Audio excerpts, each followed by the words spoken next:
when we talk about throwing a baseball, it starts with a grip. Very important. Just if you ever went to play golf in your very first lesson in golf, it would be, they would show you how to grip the golf club. Well, we got to talk about how to grip the baseball from throwing from all positions. You grip the ball across the seams, okay? I have this painted on here for a reason that we'll talk about in a moment. But you want to grip the ball across the big seam. A right-handed thrower, it would be a backward C on the ball. A left-handed thrower, it'd be just the opposite, okay? So a right-handed thrower want to grip the ball across the seams with just the pads of the fingers barely overlapping the seams and the thumb right underneath the baseball.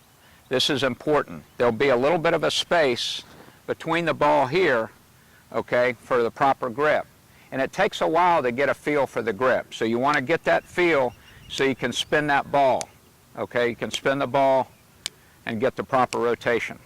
Now, just to show you what the proper rotation is, I'm going to put a little, I'm going to put this little screwdriver in here, and you'll be able to see. So if I were to throw this baseball, I should see that ribbon on that ball straight over. If it's going this way, it's not correct. If it's going this way, it's not correct. And that all deals with arm action, which we're going to discuss here right now. Ethan, will you come in here?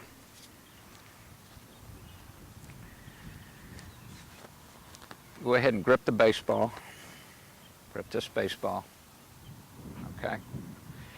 Now notice, okay, he's got the grip here. You throw with your fingers and your wrist. So when you get on top of the baseball, you have to think in your mind, I'm going to throw my fingers and wrist.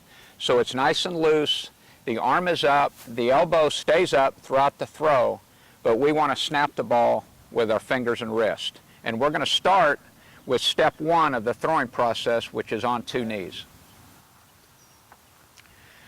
Okay, right here we're demonstrating the proper grip of the baseball. If you notice here, the fingers are on top, okay, they're just overlapping the seam, and the thumb is right directly underneath the baseball. The other thing that's very important is the wrist stays on top. The hand stays on top of the wrist, just like this. So you have this hinge. This right here we call the popper. This is where you get your strength. This is where you're going to get that tight rotation on the baseball that you want.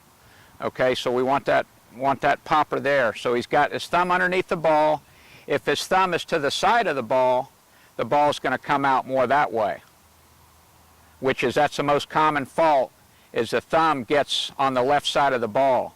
The thumb needs to be directly underneath the baseball, okay, and his hand and fingers stay behind the ball through the throwing action. The placement of the arm, we call this an L, but this elbow has to stay just a little bit above the shoulder. He's going to throw this baseball. We'll talk about that shortly. He's got his arm at the right position right here. His fingers, thumbs underneath the ball, fingers are on top. Right before we release the baseball. He's going to just throw from that and you're coming down. Short distance, probably 20 feet, and he's going to make sure that that ribbon stays straight on the baseball.